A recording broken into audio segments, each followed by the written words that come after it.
दोस्तों नमस्कार। आज की बहुत सारी खबरों पे आपसे कई देर बात होने वाली है, तो इत्मीनान से शुरू करते हैं।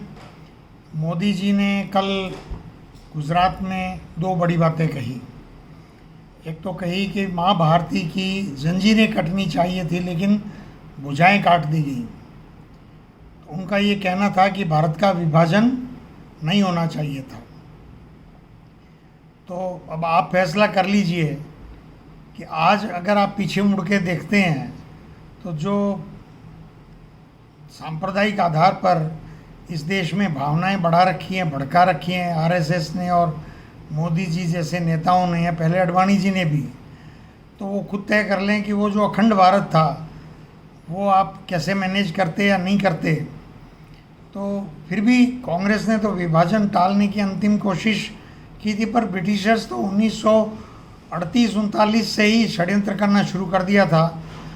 मैं ये चाहूँगा कि मोदी जी प्रधानमंत्री हैं तो जितना भी डॉक्यूमेंट है अवेलेबल है उसको डिक्लासीफाई करके और सार्वजनिक करें ना, पता चल जाएगा कि ब्रिटिशर्स का षड्यंत्र क्या था और क्या जिन्ना कर रहे थे और क्या कांग्रेस कर रही थी।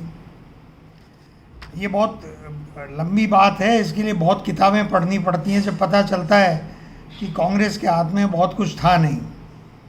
कांग्रेस तो खुद ही मजबूर थी कि भाई अंग्रेज जानबूझ करके ही बंटवारा करना चाह रहे थे और जिन्ना को उन्होंने टूल बना रखा था। दूसरा, मोदी जी ने कहा कि पटेल चाहते थे कि सेना तब तक न रुके जब तक पाक नहीं ले लें, पाकिस्तान ऑक्यूपाइड कश्मीर नहीं ले लें।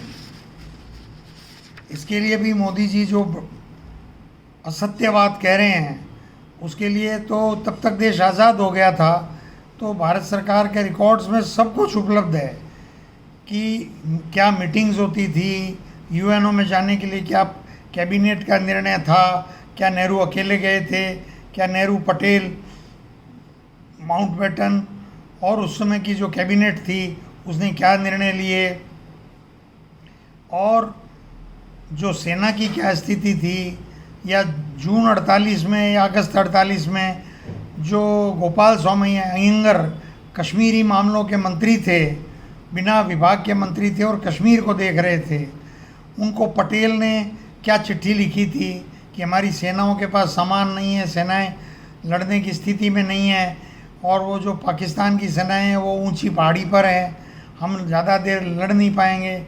तो क्या ये सारी स्थितियां स्पष्ट करेंगे मोदी जी?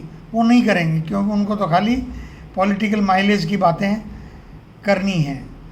और सबसे जो बड़ी बात है वो ये है कि अगर आप लड़ते रहते और वो लड़ाई अनंत चलती रहती तो क्या होती।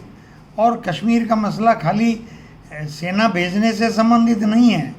आपको 15 अगस्त पे जाना पड़ेगा कि जब जूनागढ़ के नवाब ने कह दिया मैं पाकिस्तान में शामिल होऊंगा क्योंकि मेरी तो समुद्री सीमा मिलती है, हैदराबाद के निज़ाम ने कह दिया मैं तो स्वतंत्र रहूँगा।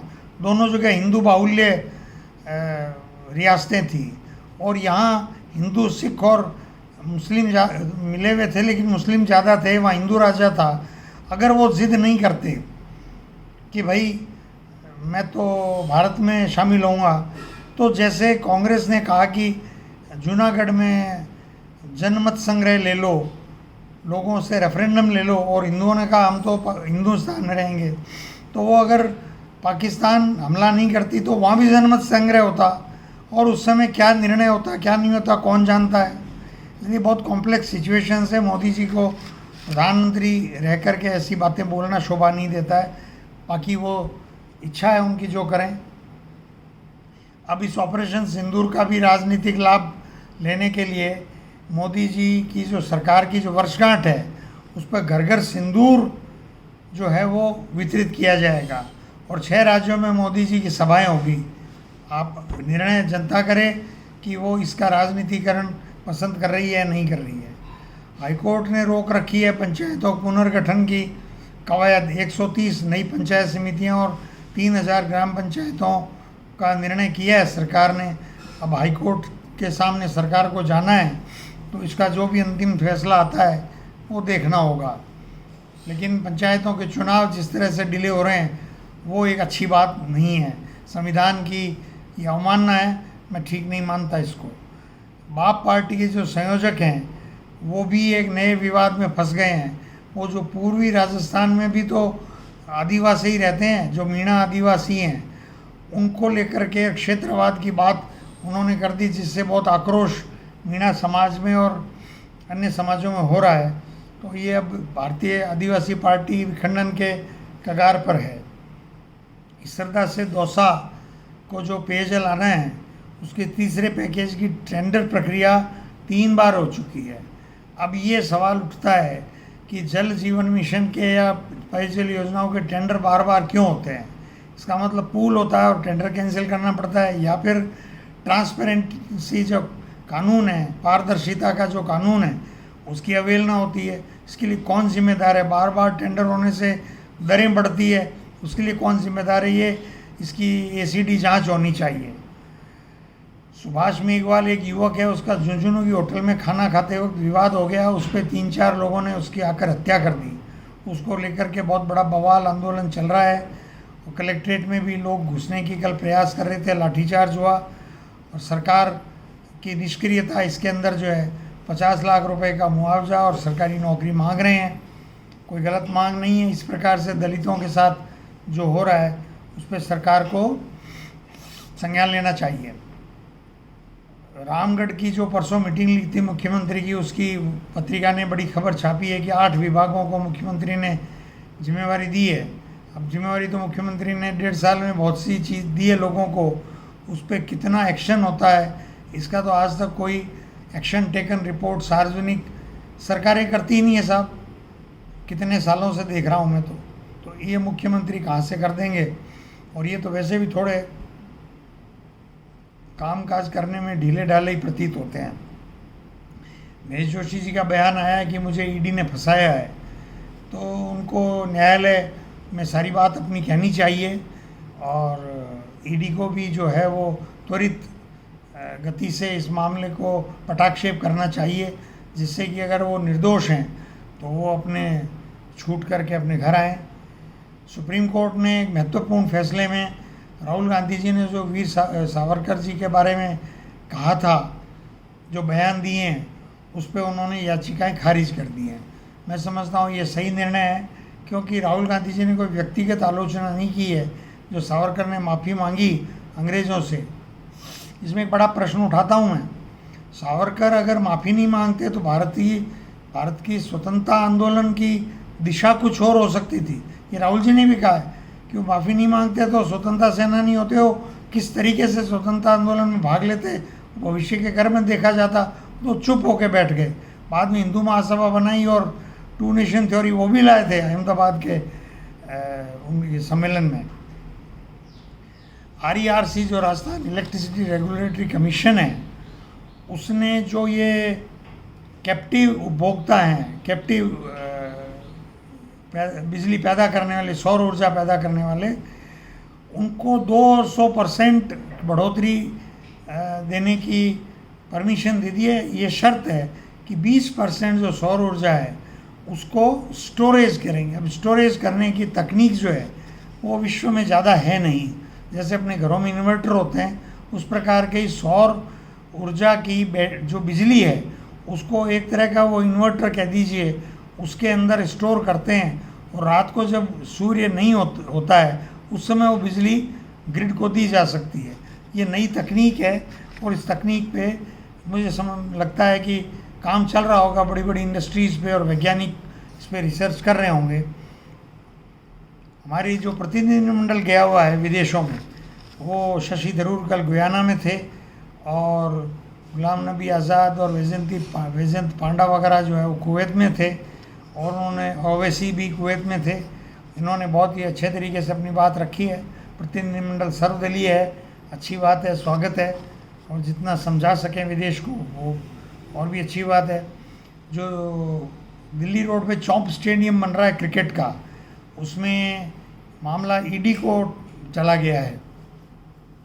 तो वहाँ के RCA के जो एडमिनिस्ट्रेटर अभी बने हुए हैं टेम्परेरी, जयदीप बियाणी विधायक गंगानगर, उन्होंने कहा है कि मुझे ईडी ने बुलाया तो मैं सारी बात कहूँगा। अब इसका क्या मंतव्य है क्या नहीं है, और एक कोई कंपनी का नाम आ रहा है वो कंपनी किस रूप में उसने क्या गड़बड़ी नहीं की है। आम जनता को सरोकार भी नहीं होता है और आम जनता को सारी बातें मालूम भी नहीं होती हैं। इंडियन नेशनल कांग्रेस जो है वो बिहार चुनाव में QR कोड जारी करेगी, उससे आपको वो QR स्कैन करके और टिकट अप्लाई करना है। नवाचार है, अच्छी बात है, लेकिन जो जीत सकने की स्थिति वाले हैं लोग, उनका सर्वे अलग होना ही चाहिए।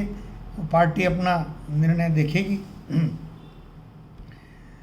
ये राहुल गांधी जी का स्टूडेंट्स के साथ जो वीडियो वायरल हो रहा था, उसकी अखबार में खबर है कि ये नया मनुवाद है कि जिसमें OBC SC ST के जो प्रोफेसर्स हैं, स्कॉलर्स हैं, उनका चयन नहीं होता, उनके अगेंस्ट लिख देते हैं कि not found suitable NFS। Dharmendra Pradhan ने जवाब दिया है कि मोदी सरकार में हमने SC ST और OBC के जो प्रोफेसर्स इत्यादि के जो पद हैं वो सब भर दिए हैं, तो उनको उसकी सूची जारी कर देनी चाहिए, खाली बयान देने से क्या होगा। हरीश चौधरी जी ने गहलोत की किरकिरी की, ये हेडलाइन है आज के राष्ट्रदूत की। परसों दरअसल जो बाड़मेर में हुआ वो नहीं होना चाहिए था। अमीन खान और मेवाराम जैन निष्कासित हैं, उनको इस तरह सार्वजनिक रूप से सड़कों पर आने के लिए किसने उकसाया, बार बार उनका नाम किसने लिया, और क्या वो जो एयरपोर्ट पे हुआ वो सब सार्वजनिक हो गया, ये बातें पार्टी के लिए अच्छी बात नहीं है। मेरी सलाह है अशोक गहलोत जी को कि 21 मई को आपने राजनीतिक भाषण दिया राजीव जी के पुण्यतिथि पे, और बाड़मेर में जय हिंद यात्रा में आपने राजनीतिक भाषण दिया अमीन खान और मेवाराम जैन को लेकर के, तो इससे कोई पार्टी का हित नहीं हो रहा है। आप हित नहीं चाहते हैं तो ये एक अलग बात है। ये खबर है कि 5वीं जनरेशन के जो लड़ाकू विमान हैं वो अब देश में ही बनेंगे। मोदी जी तो कल कह रहे थे कि गणेश जी की मूर्ति भी विदेश से आ रही है, पर ठीक है, अगर बनेंगे और सरकार अगर हिंदुस्तान एरोनॉटिक्स लिमिटेड को इतना स्ट्रॉन्ग करेगी तो स्वागत योग्य है। लेकिन ये बातें अब तक तो जो कहते हैं वो कही हुई बातें ही बनी रह जाती हैं। अभी तक तो रफाल और सुखोई जो रशिया से लिया था वही काम कर रहा है, और S-400 एयर डिफेंस सिस्टम जो रशिया से लिया था वही काम कर रहा है, क्योंकि विश्व में अमेरिका, रशिया, चीन, ये 3 बड़े देश हैं जो ये जो युद्ध की सामग्री के विभिन्न, चाहे एयर के हों, चाहे ज़मीन के हों, चाहे नेवल हों, ये वही बनाते हैं। लेकिन अगर भारत की क्षमता बढ़ती है तो मेरा ये आग्रह होगा मोदी जी से कि वो इंपोर्ट की खुद ही इजाज़त देते हैं तो वो इंपोर्ट का फिर उस पर बैन लगाएं, क्योंकि कल उन्होंने ये भी कहा है कि व्यापारियों को अपील करो गाँवों में कि विदेशी सामान ना बेचें। तो मोदी जी को इंपोर्ट पे ही तो बैन करना है कि क्या क्या सामान इंपोर्ट नहीं होना चाहिए। आप एक लिस्ट वही बना दो, भाई ये 100 आइटम इंपोर्ट नहीं होंगे, तो मेक इन इंडिया तो आपका फेल हो गया। पर अब उनसे पूछने वाला कौन है? वो तो एक दिन तो कुछ कहते हैं, दूसरे दिन उसी विषय पे कुछ और कह देते हैं। परसों वो 26 को कह रहे थे कि इतना एक्सपोर्ट कर रहा है भारत, हर चीज़ एक्सपोर्ट कर रहा है, हर आइटम एक्सपोर्ट कर रहा है, और कल कह रहे थे कि छोटी आँख वाले गणेश जी भी इंपोर्ट हो रहे हैं। इनके बारे में मैं कुछ भी कहना नहीं चाहता। मोदी जी अपना नियंत्रण या संतुलन हो सकता है खो बैठे हो। इंडोनेशिया में 1,40,000 साल पुराना जीवाश्म मिला है, जो लाखों घन मीटर गाद हटाने के बाद समुद्र में मिला है। इसका मतलब ये धरती में जो उथल पुथल लाखों वर्षों से, क्योंकि 13.8 अरब साल पुराना ये ब्रह्मांड है, तो ये लाखों सालों से जो परिवर्तन चल रहे हैं उसमें ये भी है कि जो उस समय जो मिला है जीवाश्म, उसकी कमर सीधी थी, जिसके बारे में ये मान सकते हैं कि इतने समय पहले लोग सीधे चलने लग गए होंगे। उससे पहले हो सकता है किसी और तरीके से 4 पैरों से, हाथ और पैरों से चलते होंगे। पर ये रिसर्च का विषय है। मानव सभ्यता धीरे धीरे आगे बढ़ती है। आज हमारे विचार हैं वो परसों नहीं होंगे, परसों होंगे वो 10 दिन बाद नहीं होंगे। हमारा ये लचीलापन ही हमें मजबूत बनाता है। एक वो आपने खबर पढ़ी होगी, केरल के तट पर एक जहाज़ डूब गया। बड़ा नाव का खूब सामान ला रहे थे, उसमें तेल भी था और वो कई केमिकल्स थे, तो उससे डूबने से वो सारा तेल बिखर नहीं जाए इसका खतरा उत्पन्न हो गया है। वहाँ के शिपिंग यार्ड के तट के जो कर्मचारी और सिक्योरिटी पर्सनल सब उसमें नज़र रखे हुए हैं और ख़तरा टल जाए, ये सब हम सब की इच्छा है, आकांक्षा है। जस्टिस वर्मा जो जिनके घर नोट जले थे और वो पकड़े गए, उसकी जांच सुप्रीम कोर्ट ने करवाई, उन पे महाभियोग चलेगा। अब महाभियोग चलेगा तब तो आपको जो जांच रिपोर्ट है वो सांसदों को देनी पड़ेगी। एक बार सांसदों को रिपोर्ट पहुंच गई तो फिर वो रिपोर्ट तो सार्वजनिक ही है, तो फिर ये रिपोर्ट अभी तक जारी नहीं करना फिर कौन सी अच्छी बात है। और आखिरी खबर ये भी आई है, स्किल डेवलपमेंट कॉरपोरेशन है भारत सरकार का। जब मोदी जी आए थे तो कहा था कि लोगों को स्किल डेवलपमेंट करेंगे और अलग अलग क्षेत्रों में एक्सपर्ट युवाओं को ट्रेनिंग देंगे ताकि इंडस्ट्री को जिस प्रकार के युवाओं की ज़रूरत है वो उनका उपयोग लेंगे। उस कॉरपोरेशन के एमडी को भ्रष्टाचार के आरोप में हटा दिया गया है। तो अब ये 11 साल से स्किल डेवलपमेंट कैसा चल रहा है ये भी आप सबके सामने है। तो आज की खबरें तो इतनी हैं, लेकिन मैं समझता हूँ कि अगर ये खबरें आप गौर करें, समझें, तो आपके लिए काफ़ी उपयोगी होंगी। देश को कैसे देश आगे बढ़ रहा है या देश में क्या घटित हो रहा है, इस पर आपको पूरी जानकारी मिल सकती है। धन्यवाद।